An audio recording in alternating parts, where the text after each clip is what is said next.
Père Céleste, Dieu Tout-Puissant, nous te remercions ce matin pour ta grâce, pour le souffle de vie que tu nous as donné,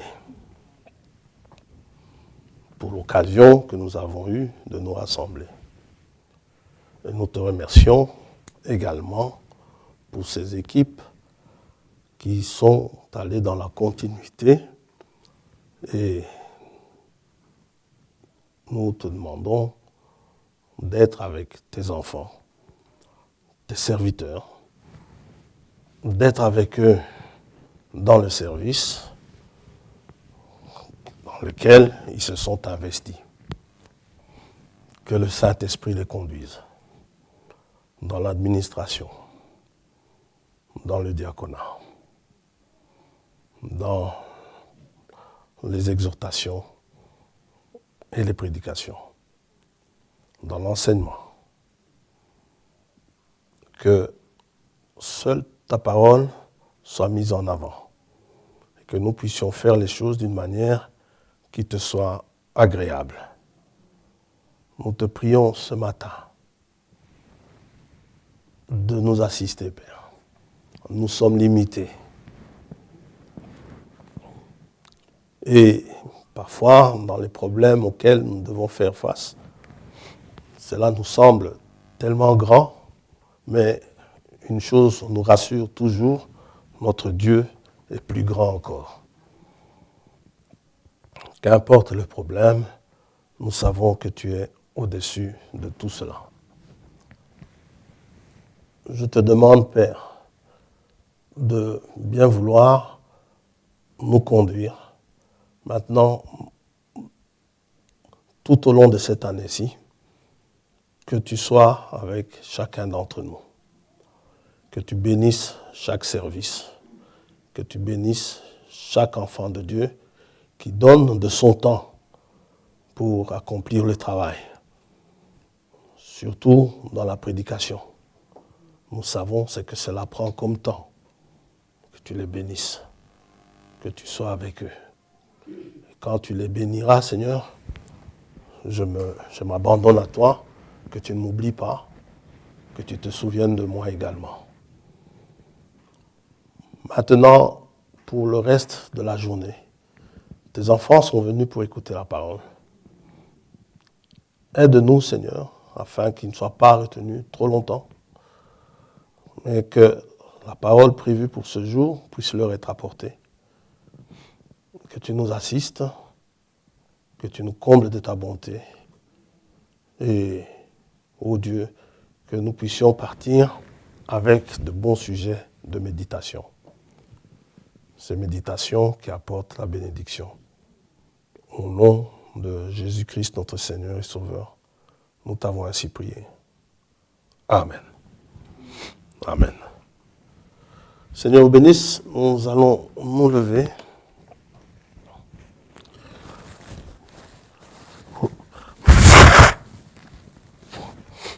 Excusez-moi. Nous lirons dans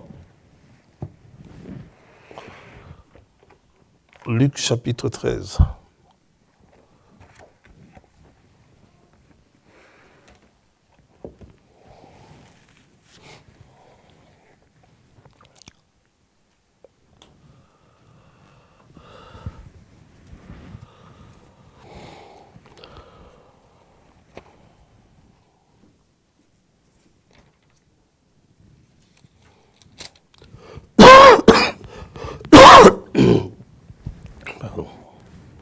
Verset 23.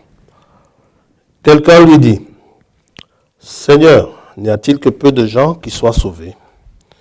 Il leur répondit, « Efforcez-vous d'entrer par la porte étroite, car je vous le dis, beaucoup chercheront à entrer et ne le pourront pas. Quand le maître de la maison se sera levé et aura fermé la porte, et que vous, étant dehors, vous commencerez à frapper à la porte en disant, « Seigneur, Seigneur, ouvre-nous », il vous répondra, « Je ne sais d'où vous êtes. » Alors, vous vous mettrez à dire, « Nous avons mangé et bu devant toi, et tu as enseigné dans nos rues. » Et il répondra, « je vous le dis, je ne sais d'où vous êtes. Retirez-vous de moi, vous tous, ouvriers d'iniquité. C'est là qu'il y aura des pleurs et des grincements de dents, quand vous verrez Abraham, Isaac et Jacob et tous les prophètes dans le royaume de Dieu, et que vous serez jetés dehors. Amen. Amen. Pouvons nous asseoir.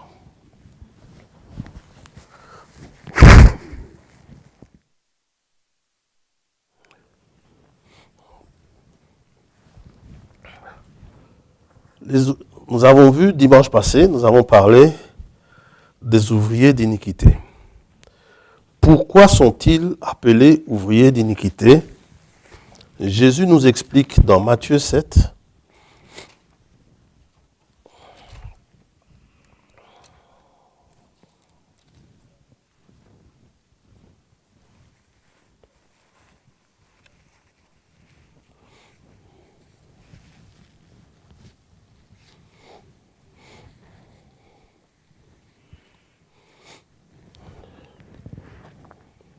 verset 21. Ceux qui me disent « Seigneur, Seigneur » n'entreront pas tous dans le royaume des cieux, mais seulement celui qui fait la volonté de mon Père qui est dans les cieux. Plusieurs me diront en ce jour-là, « Seigneur, Seigneur, n'avons-nous pas prophétisé par ton nom? N'avons-nous pas chassé des démons par ton nom? Et n'avons-nous pas fait beaucoup de miracles par ton nom? » Alors je leur dirai ouvertement, je ne vous ai jamais connu, retirez-vous de moi, vous qui commettez l'iniquité. Ce sont des gens qui appellent le Seigneur, Seigneur. Ça va? Comme vous l'appelez Seigneur. Ce sont des gens qui ont prophétisé par le nom du Seigneur. Ils ont chassé des démons par le nom du Seigneur. Ils ont fait beaucoup de miracles par le nom du Seigneur. Ce nom merveilleux qu'ils connaissaient. Et par ce nom, ils savaient ce qui est bien et ce qui n'était pas. Ils savaient ce qui était bien de faire ou ce qui n'était pas bien de faire, mais sachant très bien ce qui est bien de faire, ils ne le faisaient pas, ou sachant que ce n'est pas bien de le faire, mais le faisant quand même. Ça va? Ça, c'est l'iniquité.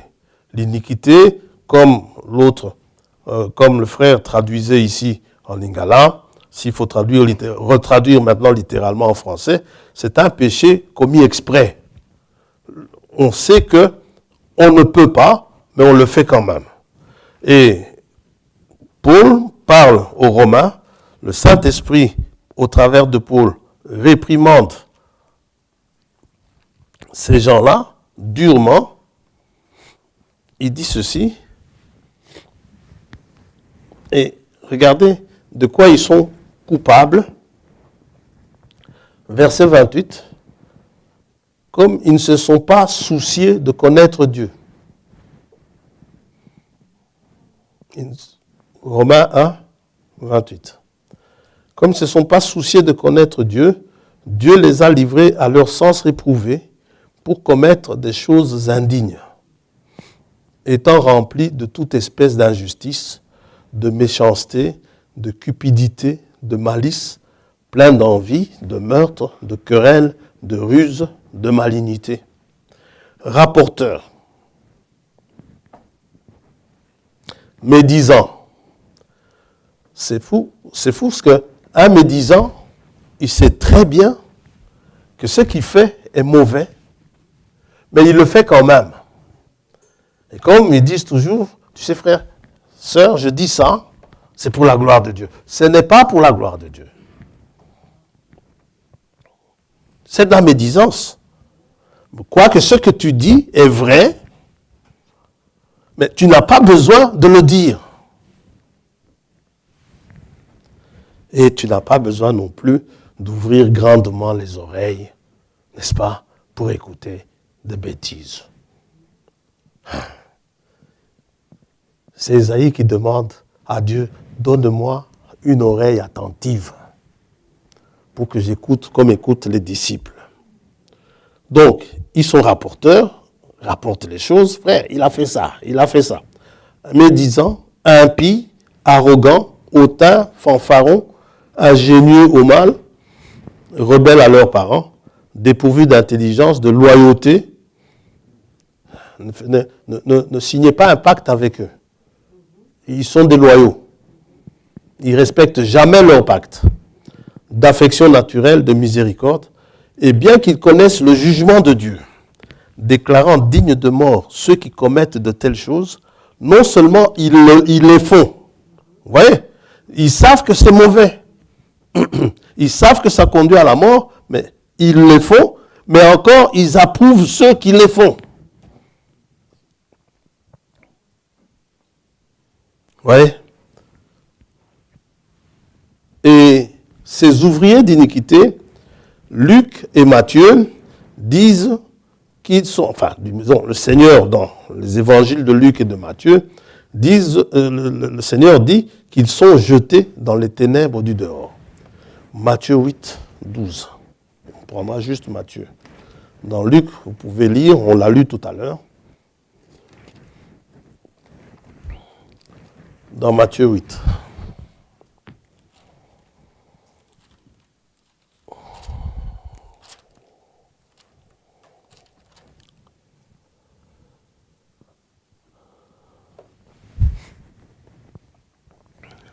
Verset 12, mais les fils du royaume seront jetés dans les ténèbres du dehors, où il y aura des pleurs et des grincements de dents. Ouais. Les ténèbres, c'est quoi? C'est absence de lumière, de la lumière véritable. La lumière véritable qui éclaire tout homme. Ça va? C'est absence. Pourquoi est-ce qu'en cette période-là, ça devient une période de ténèbres? Tout simplement parce que le Saint-Esprit n'est plus là. Le Saint-Esprit est parti avec l'Église dans l'enlèvement. C'est pour cela qu'au dehors, il fait sombre. Il fait sombre spirituellement. Les gens, sans le Saint-Esprit, il vous est impossible de comprendre la Bible. Sans le Saint-Esprit, il vous est impossible, si vous êtes impie, de comprendre que quand la Bible condamne les impies, que vous êtes concerné. Sans le Saint-Esprit, pourquoi? Parce que c'est le Saint-Esprit qui nous convainc du péché. Sans le Saint-Esprit et que vous êtes médisant, le prédicateur peut vous lire ça 1000 fois, 1500 fois ou 365 fois par an, chaque jour. Si le Saint-Esprit ne vous convainc pas que c'est vous, eh bien, vous ne vous sentez, vous ne changerez pas. C'est comme jeter de l'eau sur un canard, n'est-ce pas? Qu'est-ce que le canard fait? Il se secoue et il s'en va. Comme si de rien n'était. Une fois que le Saint-Esprit est parti, les gens ne comprendront pas que ce qu'ils font est mauvais.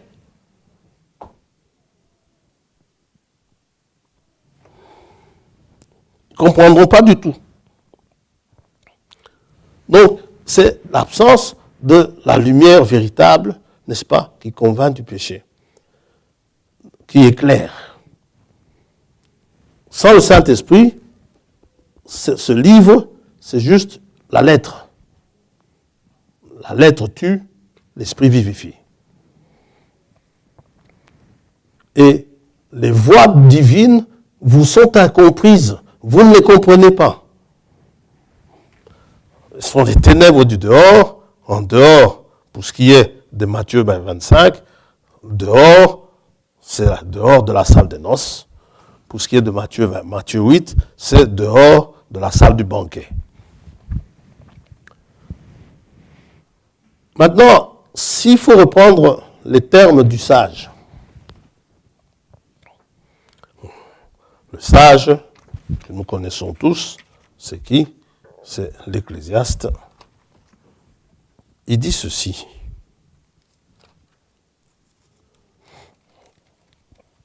Ecclésiaste chapitre 2.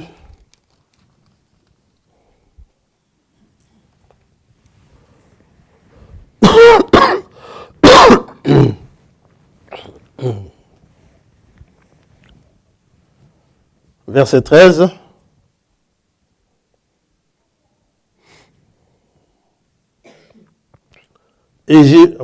On peut commencer au verset 12. Alors j'ai tourné mes regards vers la sagesse et vers la sottise et la folie. Car que fera l'homme qui succédera au roi? Ce qu'on a déjà fait. C'est ce qu'il va faire. Il ne va rien faire de nouveau. Verset 13. Et j'ai vu que la sagesse a de l'avantage sur la folie. Comme la lumière a de l'avantage sur les ténèbres. Le sage a ses yeux à la tête et l'insensé marche dans les ténèbres. Où sont ses yeux? Je n'en sais rien. Par contre, le sage, il a ses yeux à la tête. Mais j'ai reconnu aussi qu'ils ont l'un et l'autre un même sort. C'est-à-dire que tous les deux, n'est-ce pas? Eh bien, un jour, on n'en parlera plus. Ça va? Alors, les ouvriers d'iniquité, leurs œuvres, en tant qu'ouvriers, ouvrier c'est quelqu'un qui fait de l'ouvrage, en tant qu'ouvriers, leurs œuvres sont appelées des œuvres de ténèbres. Parce que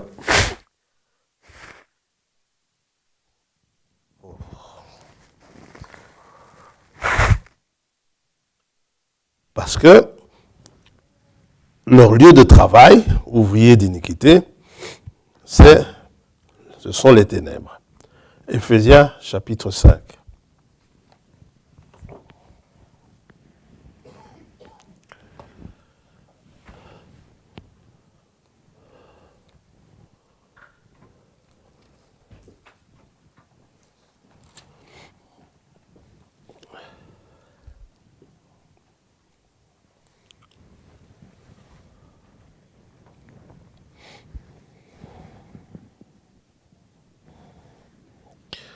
Verset 10. Examinez ce qui est agréable au Seigneur et ne prenez point part aux œuvres infructueuses des ténèbres. Ça veut dire que les œuvres des ténèbres ne portent pas de fruits. En tout cas, de bons fruits. Mais plutôt, ne prenez pas part à ces œuvres-là, mais plutôt condamnez-les.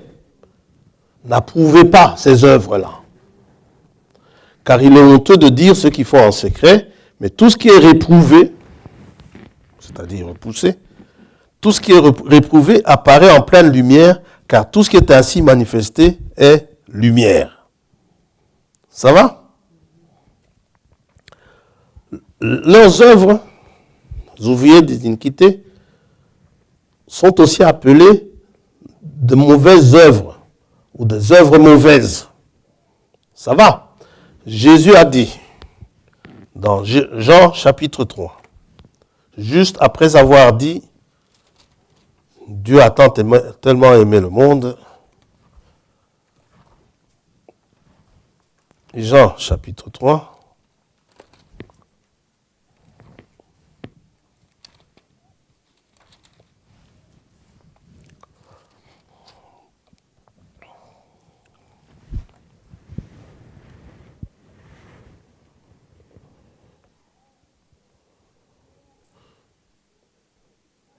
verset 19. Et ce jugement, c'est que la lumière, étant venue dans le monde, les hommes ont préféré les ténèbres à la lumière. Pourquoi ils ont préféré les ténèbres à la lumière? Parce que leurs œuvres étaient mauvaises. Et lorsque la lumière arrive, la lumière va rendre manifeste ces œuvres-là. C'est pourquoi les hommes n'ont pas aimé cette lumière. C'est pourquoi les hommes n'aiment pas, les pécheurs n'aiment pas le plein évangile. C'est pourquoi le monde qui nous entoure n'aime pas le plein évangile. On vous taxera de sectaire, on dira que vous êtes une secte, tout simplement parce que leurs œuvres mauvaises, vous les ressortez à la lumière de la parole, à la lumière de l'évangile, de la parole de Dieu. Car quiconque fait le mal est la lumière. C'est le verset 20. Ça va? Il déteste la lumière, celui qui fait le mal. Et ne vient point à la lumière, de peur que ses œuvres ne soient dévoilées. Mais celui qui agit selon la vérité vient à la lumière, afin que ses œuvres soient manifestées, parce qu'elles sont faites en Dieu. Amen. Dans toujours Jean, l'apôtre, mais cette fois-ci dans son épître, 1 Jean 3,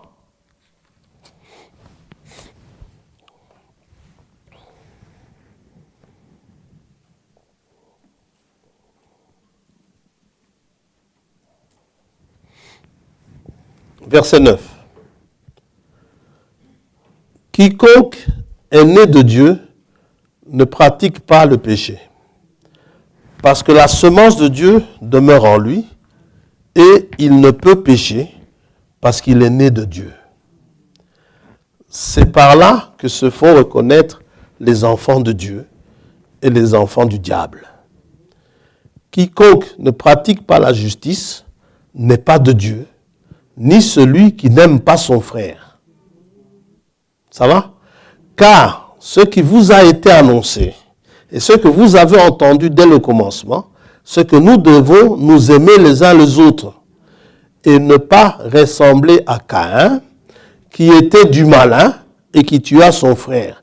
Et pourquoi le tua-t-il? Parce que ses œuvres étaient mauvaises et que celles de son frère étaient justes. Nous y reviendrons, mais pas aujourd'hui, à ses œuvres justes. Mais ce matin, nous ne sommes pas là, et d'ailleurs le temps n'y est plus, nous ne sommes pas là pour parler de mauvaises œuvres. Ça ne nous concerne pas, parce que, quelque part, si je vous considère comme des Thessaloniciens ce matin, je vous dirai ceci, 1 Thessaloniciens 5,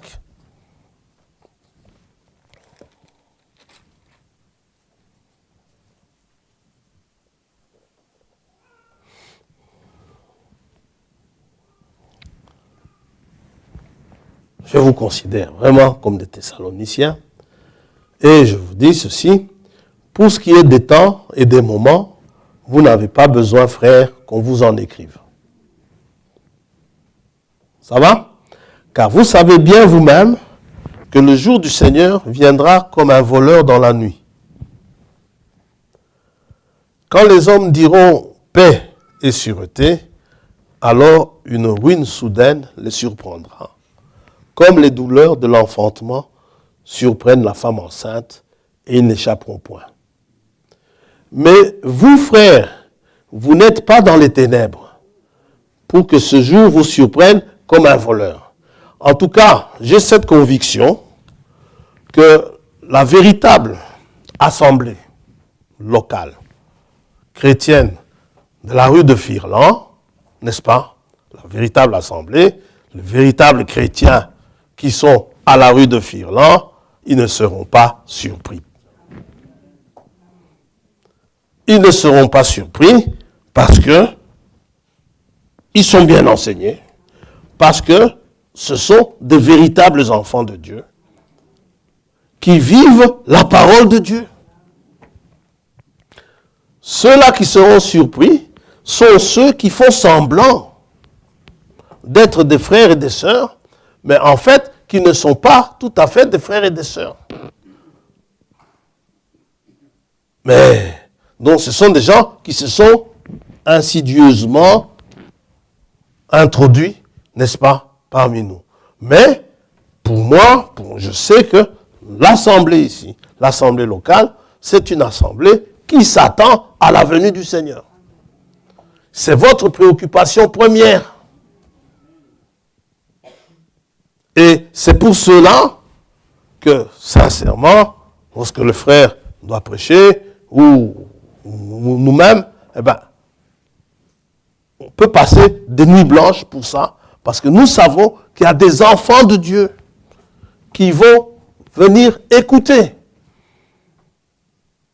Et pour cela, nous devons donner, vous savez, Dieu nous confie le meilleur de lui-même. Parce que, frère me dit, une âme vaut 10 000 mondes.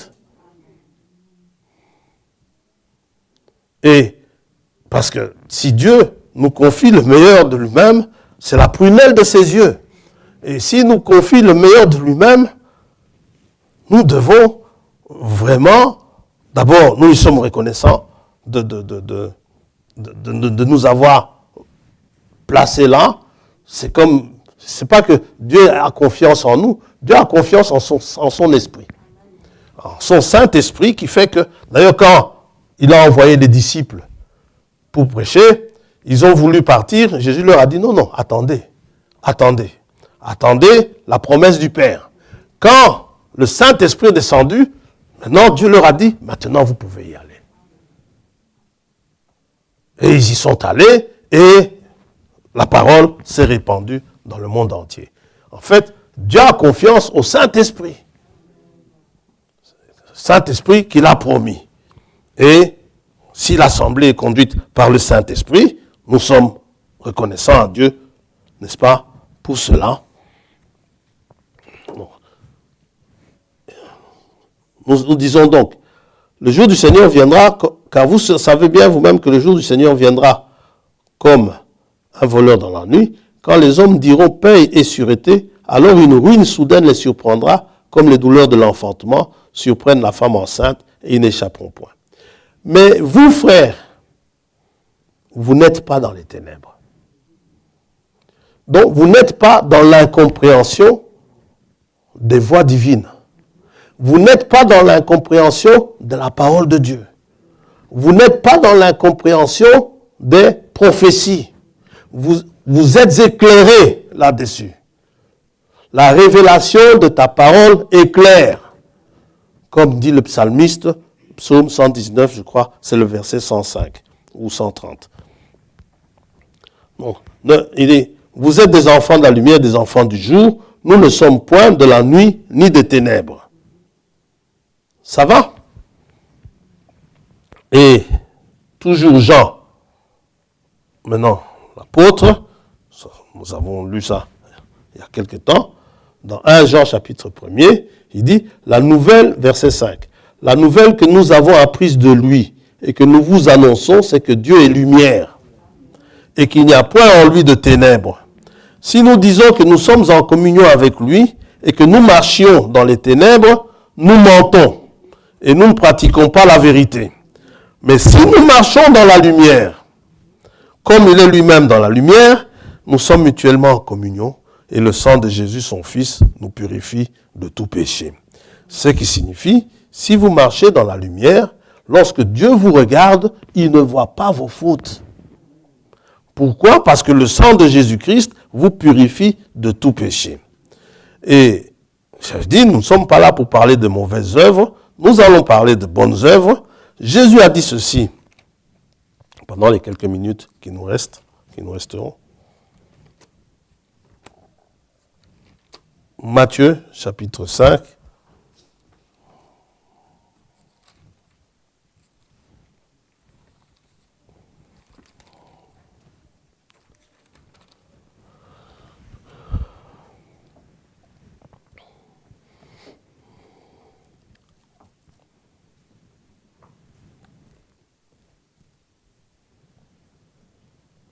Verset 14.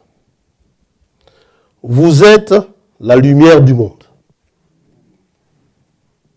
Une ville située sur une montagne ne peut être cachée. Et on n'allume pas une lampe pour la mettre sous le boisseau, sous la table. Mais on la met sur le chandelier et elle éclaire tous ceux qui sont dans la maison. Que votre lumière, vous qui êtes la lumière, que votre lumière luise ainsi devant les hommes, afin qu'ils voient vos bonnes œuvres et qu'ils glorifient votre Père qui est dans les cieux.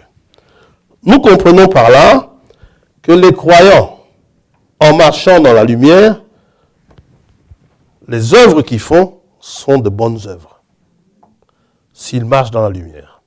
Si vous marchez dans les ténèbres, vous ferez les œuvres des ténèbres. Les œuvres des ténèbres sont les œuvres mauvaises dont nous avons lu là. Et ces œuvres, ces bonnes œuvres, lorsque vous marchez dans la lumière, vos bonnes œuvres sont manifestées.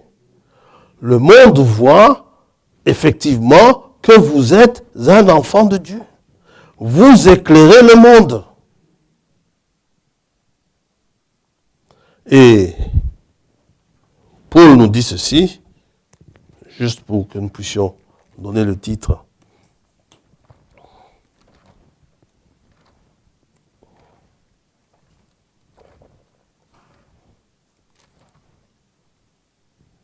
Éphésiens, chapitre 2.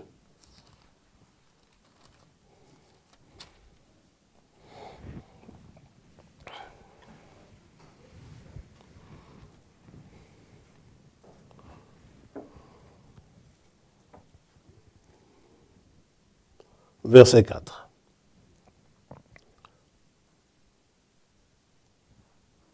Mais Dieu, qui est riche en miséricorde, à cause du grand amour dont il nous a aimés, nous qui étions morts par nos offenses, nous a rendus vivants avec Christ. C'est par grâce que vous êtes sauvés.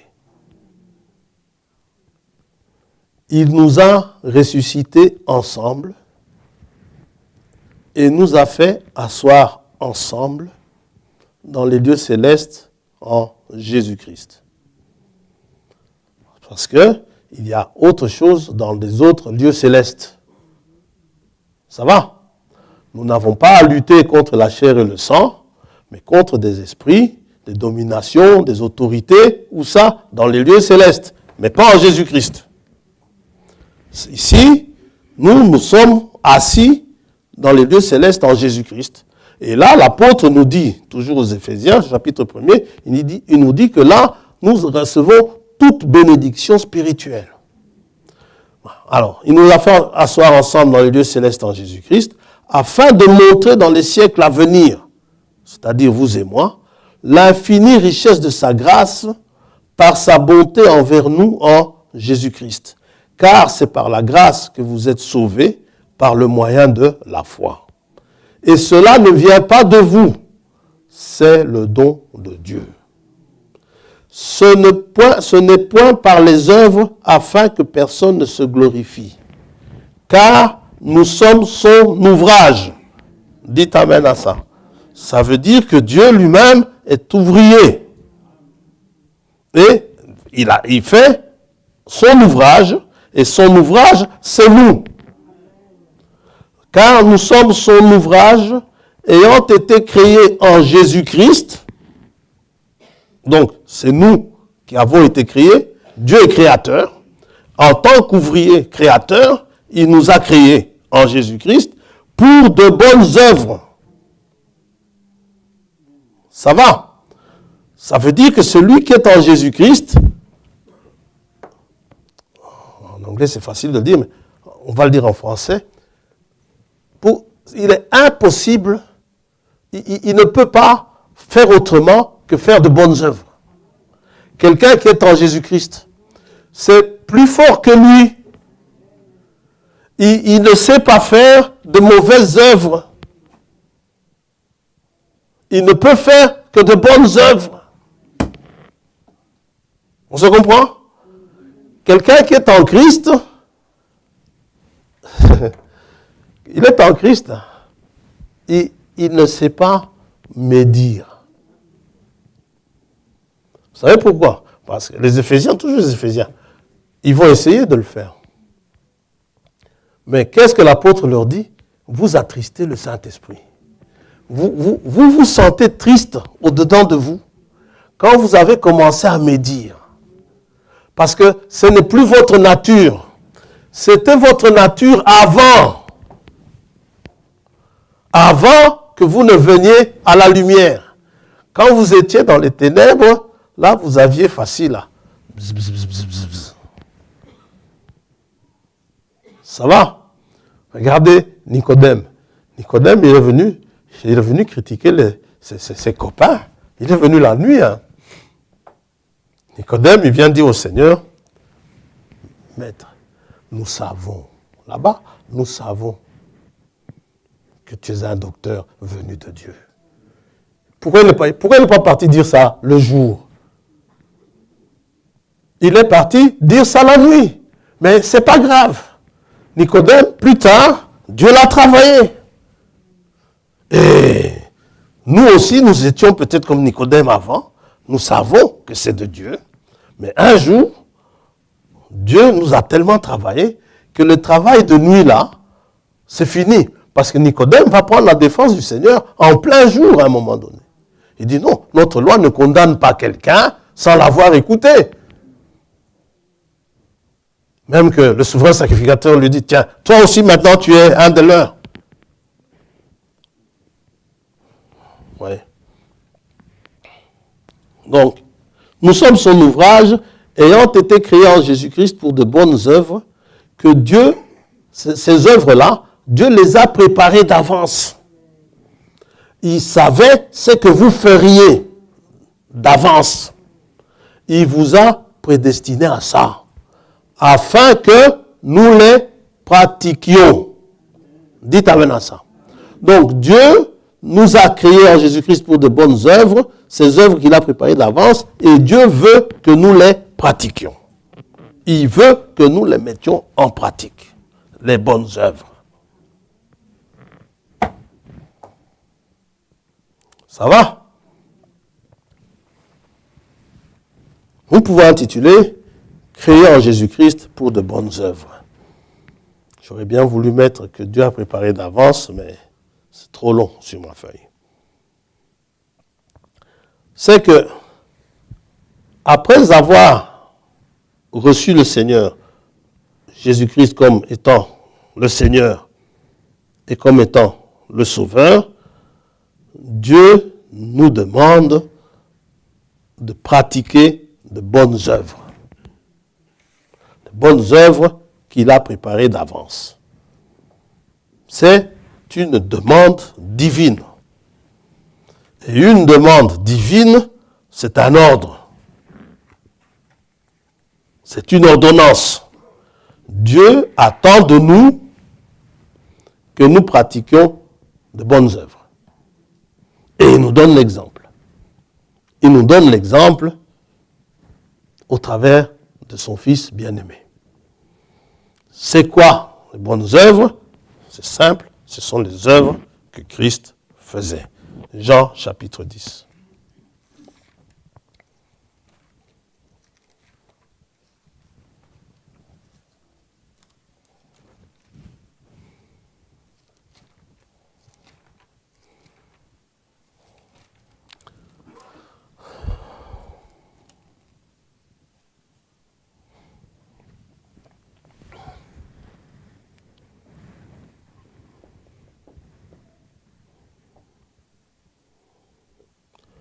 Moi, verset 30. Moi et le Père, nous sommes un. Les Juifs, quand ils entendent ça,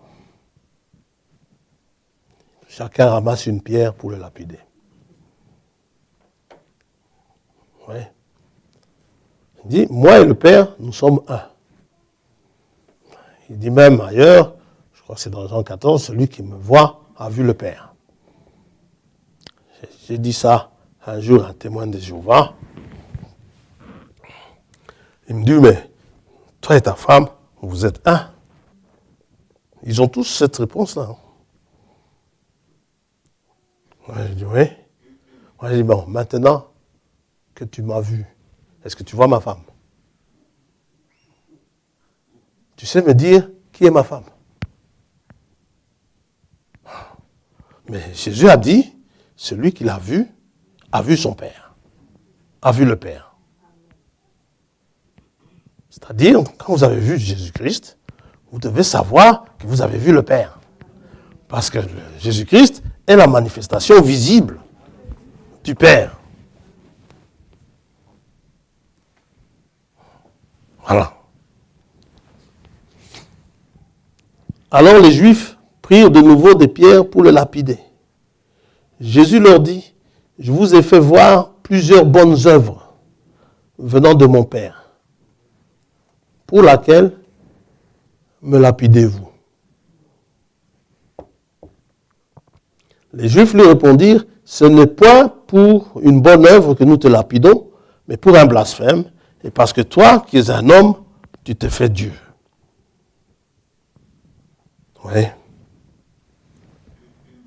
Jésus leur répondit, n'est-il pas écrit dans votre loi, j'ai dit, vous êtes des dieux. Si elle a appelé Dieu ceux à qui la parole de Dieu a été adressée, et si l'écriture ne peut être anéantie, celui que le Père a sanctifié et envoyé dans le monde, vous lui dites, tu blasphèmes, et cela parce que j'ai dit, je suis le Fils de Dieu. Si je ne fais pas les œuvres de mon Père, ne me croyez pas. Mais si je les fais, même si vous ne me croyez point, croyez à ses œuvres, afin que vous sachiez et reconnaissiez que le Père est en moi et que je suis dans le Père. C'est-à-dire que les œuvres que je fais, Dieu seul peut faire ça. Un homme normal ne peut pas faire ça. Dieu qui ressuscite les morts, quand Jésus-Christ vient dans un cimetière où un homme est mort depuis 4 jours, enterré, puisque les Juifs, ils enterrent le jour même, enterré depuis 4 jours, il sentait déjà, lorsque il se met à pleurer, c'était un homme, avec des sentiments. Devant la tombe de Lazare, ce sentiment de tristesse le prend, il se met à pleurer. Oh, regardez combien il aimait. Mais s'il avait été là, peut-être qu'il ne serait pas mort. Mais quand il s'est redressé, et qu'il a regardé droit vers la tombe, et qu'il a poussé un cri, là, ce n'était plus un homme normal. Là, c'est Dieu. Lazare sort. Où était Lazare? On n'en sait rien, mais là où il était, il a entendu. Et il y avait peut-être d'autres Lazare, amen, qui étaient enterrés dans le cimetière. Nous avons tous des homonymes. Et Lazare en avait certainement. Mais le Lazare à qui c'était destiné a compris que c'était lui. Je ne sais pas, il était peut-être avec les autres bien-aimés de l'autre côté. Il leur dit, écoutez, il m'appelle. Je rentre là-bas. Et Lazare est rentré. Et quand il est rentré, il vient en sautillant. Jésus dit directement, déliez-le. Et on l'a délié. C'est pourquoi, je dis toujours, je n'ai aucune crainte. Absolument aucune crainte. Vous savez, un ange, une fois, alors que Pierre était en prison, un ange est venu. La Bible nous dit que ce sont des esprits. Un esprit ne sait pas prendre le livre comme ça, normalement. Un esprit passe au travers. Mais rien que le regard de l'ange, peut-être avait-il été transformé en homme, mais rien que le regard de l'ange sur la porte de la cellule s'est ouverte. On ne voit pas l'ange se débattre avec le cadenas et tout, non, non. il regarde la porte s'ouvre. Il prend Pierre, Pierre le suit, ils arrivent au milieu de la rue, Pierre connaît le chemin, l'ange disparaît.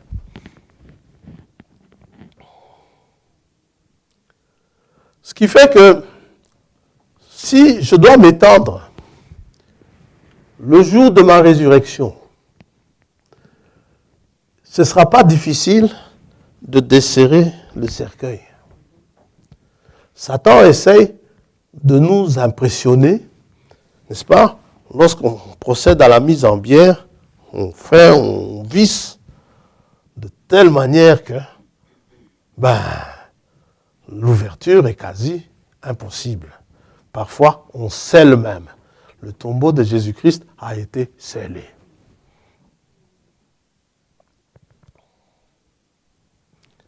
Eh bien, lorsque le Seigneur poussera le cri, il y a suffisamment d'anges à qui il dira déliez-le.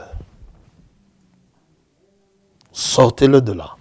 Ah, mais on l'a incinéré, ce n'est pas grave. Dieu est Dieu. Il dira aux cendres, revenez. Les cendres reviendront. Est-ce que vous croyez que Dieu peut faire ça? Amen. Et le frère est formel. Hein? Il dit, c'est le corps qui est mort, qui est relevé.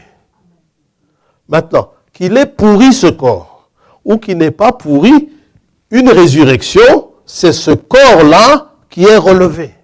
C'est une résurrection. Sinon, appelez ça autrement. Si je me couche, un autre corps arrive, le frère dit ça, c'est un remplacement. Mais le vrai corps que j'avais, celui-là même qui a péché.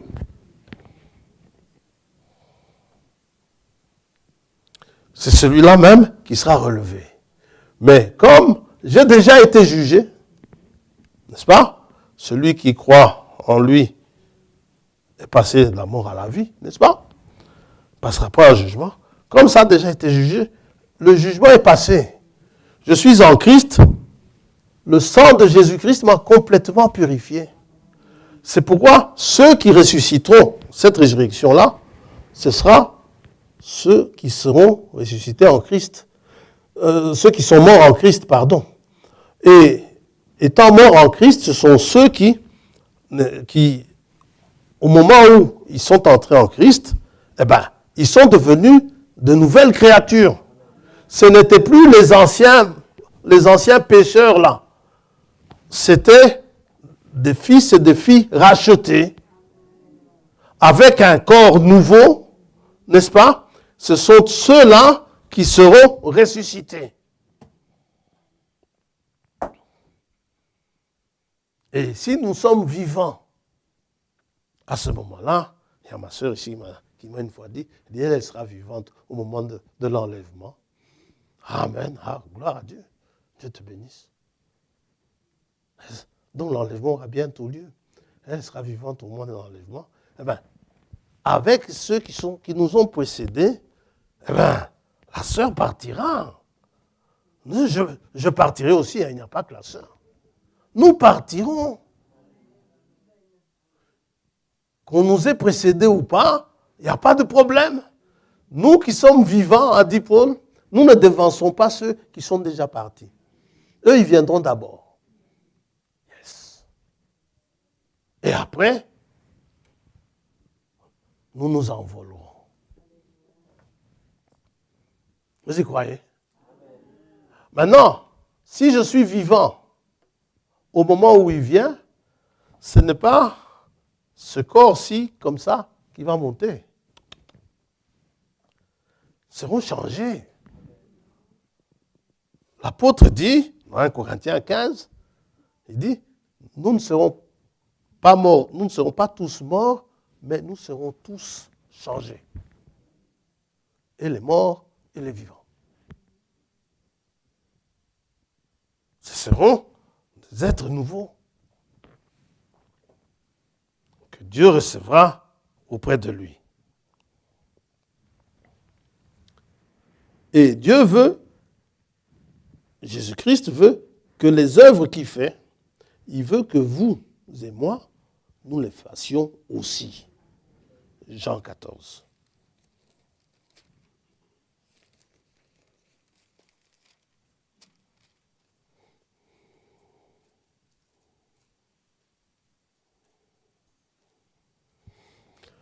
Verset 11, verset 10, pardon. Ne crois-tu pas que je suis dans le Père et que le Père est en moi? Parce que Philippe demande, montre-nous le Père et cela nous suffit. Ne crois-tu pas que je suis dans le Père et que le Père est en moi? Les paroles que je vous dis, je ne les dis pas de moi-même. Et le Père qui demeure en moi, c'est lui qui fait les œuvres. Croyez-moi, je suis dans le Père et le Père est en moi. Sinon, croyez du moins à cause de ses œuvres. En vérité, je vous le dis, celui qui croit en moi fera aussi les œuvres que je fais et il en fera de plus grandes, parce que je m'en vais au Père. L'apôtre écrit à Tite, donc il dit, Jésus nous demande que nous fassions les œuvres comme lui et même de plus grandes. Et ce sont de bonnes œuvres. L'apôtre écrit à Tite, Paul écrit à Tite, au chapitre 2, il dit à Tite, verset 11, « Car la grâce de Dieu, source de salut, l'origine de salut, pour tous les hommes. » Ça veut dire que sans la grâce de Dieu, il n'y a pas de salut. S'il n'y a pas la grâce de Dieu, nous ne sommes pas sauvés. Nous sommes sauvés par sa grâce. Source de salut pour tous les hommes a été manifestée, sa grâce. Elle nous enseigne, la grâce, à renoncer à l'impiété. La grâce de Dieu ne vous pousse pas à commettre le péché. Comme beaucoup disent, je peux faire tout ce que je veux, la grâce de Dieu fera de sorte que je suis pardonné. Grâce infinie. Non. La grâce infinie, c'est que le mal que vous faisiez autrefois, vous ne le ferez plus. Ça, c'est la grâce infinie. C'est que de pécheurs que vous étiez, Dieu a fait de vous un saint. Ça, c'est la grâce infinie. La grâce infinie, ce n'est pas faire de vous le pire de pécheurs pour qu'il vous pardonne. Non. Il vous a pardonné. Et pour que vous ne continuiez pas à faire les mêmes choses, Dieu vous change. Il vous transforme. Il dit qu'il faut naître de nouveau. Donc, elle nous enseigne à renoncer à l'impiété, la grâce de Dieu, et aux convoitises mondaines, et à vivre dans le siècle présent selon la sagesse, la justice et la piété, en attendant la bienheureuse espérance et la manifestation de la gloire de notre grand Dieu et Sauveur Jésus-Christ. Ça va? Il s'est donné lui-même pour nous, afin de nous racheter de toute iniquité. Ça va? Frère François, suis-je ouvrier d'iniquité? Moi, en tout cas, vous, je ne sais pas, mais moi, je ne le suis pas. Pourquoi? Parce que Christ m'a racheté. C'est vrai, j'étais coupable autrefois d'iniquité. Mais ça, peut-être, je m'en souviens. Mais Dieu ne s'en souvient plus. Parce qu'il a dit, je ne me souviendrai plus de ses péchés. Est-ce que ce n'est pas merveilleux ça? Si Dieu dit qu'il ne se souviendra plus de mes péchés, mais moi je suis heureux. Vous allez vous en souvenir, mais Dieu ne s'en souvient plus. Et de se faire un peuple qui lui appartienne, purifié par lui et un peuple zélé pour les bonnes œuvres. Zélé, avoir un zèle. Beaucoup ont perdu de leur zèle. C'est que quelque part, la grâce de Dieu ne les a pas encore touchés. Quelqu'un qui est zélé pour Dieu, il met toujours Dieu en avant. Il s'appelle Judas. Judas, pas Iscariote. Judas, fils de Jacob. Judas veut dire louange à l'Éternel. Il est toujours devant. Dieu veut qu'on passe toujours la louange devant. Il s'est donné lui-même pour nous afin de nous racheter de toute iniquité et de se faire un peuple qui lui appartienne. Il l'a racheté, qui doit purifier par lui et zéler pour les bonnes œuvres. Dis ces choses, exhorte et reprend avec une pleine autorité, que personne ne te méprise. Poussé par le Saint-Esprit, Pierre écrit ceci. Parlons des bonnes œuvres. 1 Pierre.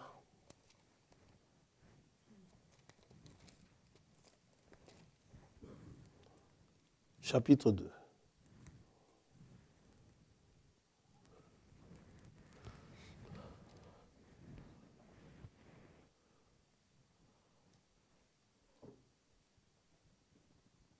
Il nous exhorte, verset 11. Bien-aimés, je vous exhorte, comme étrangers et voyageurs sur la terre. Cette terre, ce n'est pas chez vous. Arrêtez d'amasser, et d'amasser. Prenez ce qui vous est nécessaire. Maintenant, amasser et amasser, je ne sais pas à quoi ça vous sert. Il y a des gens, moi je ne sais pas comment ils font, il y a des gens qui ont par exemple 15 immeubles, 15 maisons. Pas pour faire louer, pour eux-mêmes. Alors, moi je me demande comment ils font. 15 maisons. Alors que, sincèrement, une maison peut vous suffire.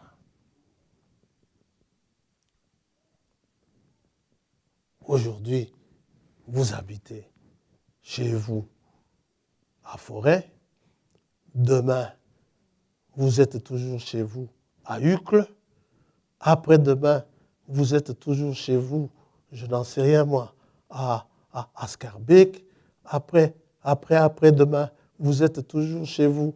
Oh, mais ça va finir quand ça. Et quel est l'avantage? Il n'y a pas de meilleur endroit que chez soi. Quand je suis chez moi, je suis content. Et chaque fois que je dois changer d'endroit, ça m'embête.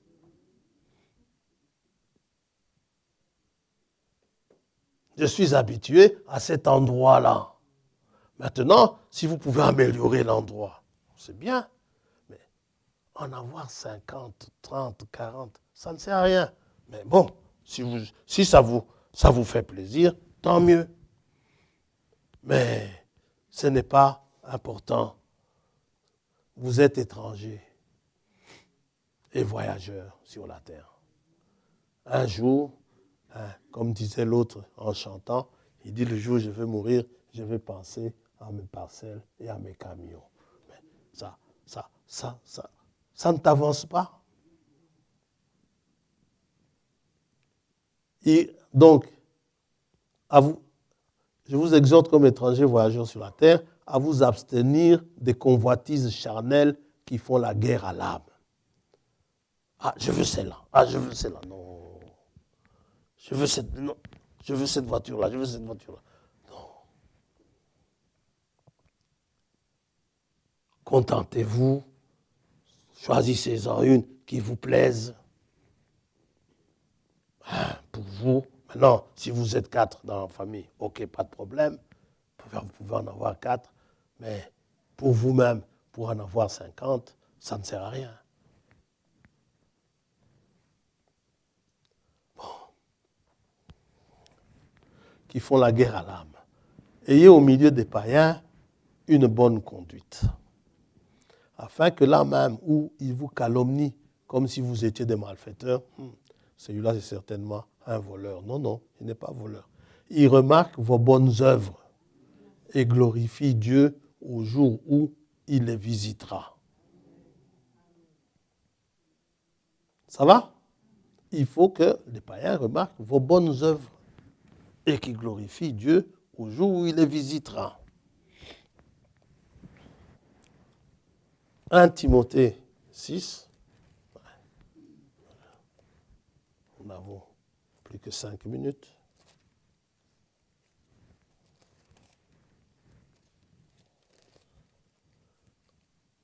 « 1 Timothée 6.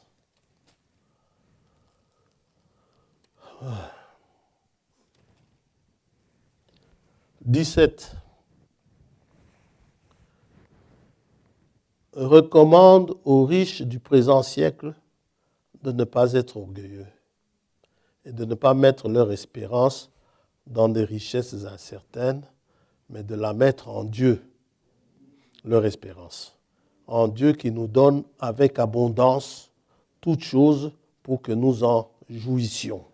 Jouissez de vos biens. C'est votre droit. Recommande-leur de faire du bien. Recommande-leur d'être riches en bonnes œuvres, d'avoir de la libéralité, de la générosité et de s'amasser ainsi pour l'avenir un trésor placé sur un fondement solide, afin de saisir la vie véritable. Les bonnes œuvres. Le frère Branham conclut, lui dit, les œuvres sont l'expression de votre foi. Les œuvres que vous faites expriment la foi que vous avez. Par exemple, je prie pour tel problème, pour un frère, pour une sœur, ou pour moi-même, pour tel problème. Et après avoir prié, au lieu de louer Dieu pour ce problème, moi, je sors, je dis, juste après la prière, je me mets à dire, ce problème-là est sérieux. Hein? Alors, s'il était si sérieux que ça n'aurait pas servi à quelque chose de prier pour. Vous devez savoir que Dieu est plus sérieux encore. Vous devez croire que Dieu est plus grand que votre problème. Il est plus grand que votre besoin. C'est là où il dit, les œuvres que vous faites montrent si vous croyez ou pas. Ça exprime votre foi. C'est aussi un peu ce que Tite dit, l'apôtre dit à Tite. Dans Tite, chapitre 1er.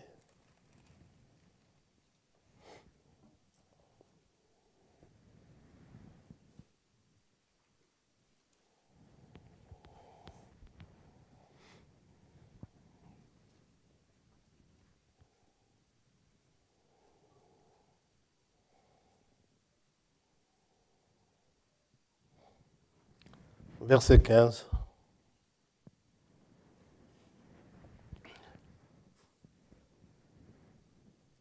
Tout est pur pour ceux qui sont purs. Mais rien n'est pur pour ceux qui sont souillés et incrédules. Leur intelligence et leur conscience sont souillées. Ils font profession, c'est-à-dire ils parlent, ils en parlent, ils font pression de connaître Dieu, mais ils le renient, ils renient Dieu par leurs œuvres. Leurs œuvres montrent qu'ils ne croient pas en Dieu. Mais ils le renient par leurs œuvres, étant abominables, rebelles et incapables d'aucune bonne œuvre. Bien qu'ils disent qu'ils connaissent Dieu, bien qu'ils disent qu'ils ont foi en Dieu, eh bien, leurs œuvres montrent le contraire. Ils ne croient pas. Alors, pourquoi parlons-nous de ces œuvres? Et cela, nous verrons fois prochaine, c'est que, quelque part, les œuvres peuvent faire office de vêtements.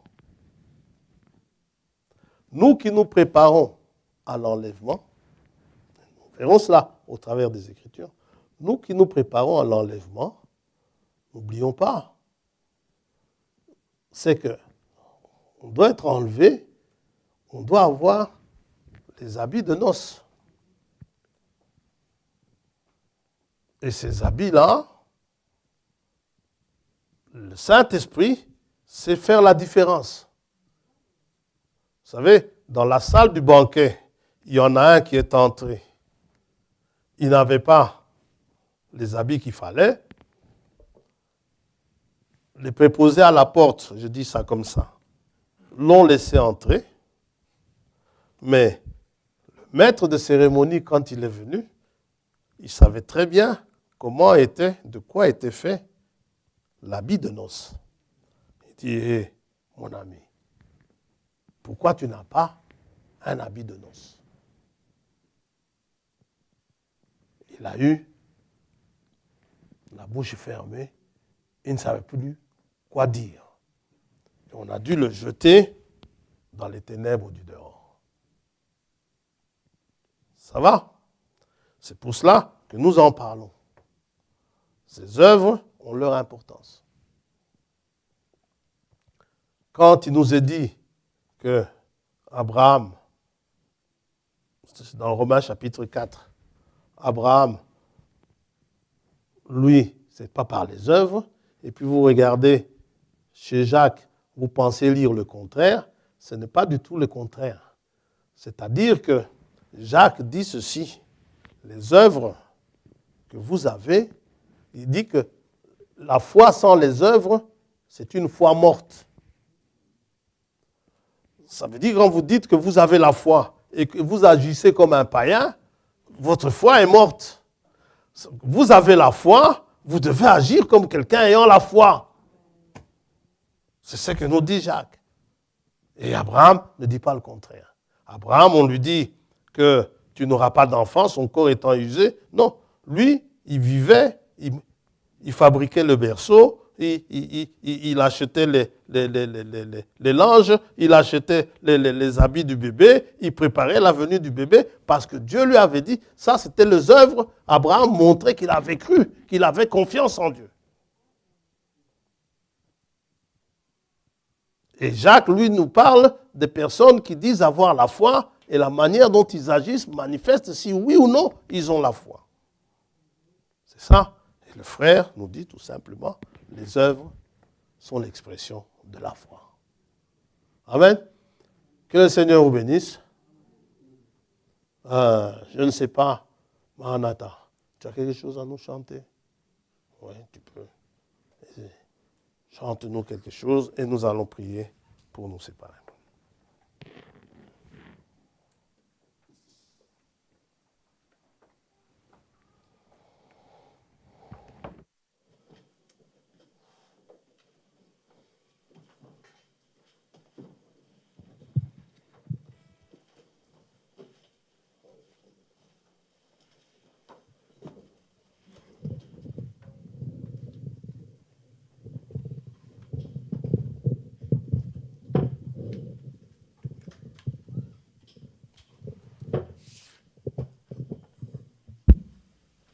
Dieu vous bénisse richement. 252, farde bleue. L'Éternel est mon berger, de rien je ne manquerai. Dans les très verts pâturages et près des empires des eaux, il me donne du repos et renouvelle mon âme. Oh, sur les chemins de justice ou le long des précipices, tu es là pour me guider, ton bras puissant me protège dans le ravin des ténèbres, tu es là pour consoler. Oh, oh, oh, devant tous mes ennemis, richement tu me bénis, tu me combles de bienfaits qui ne tarissent jamais.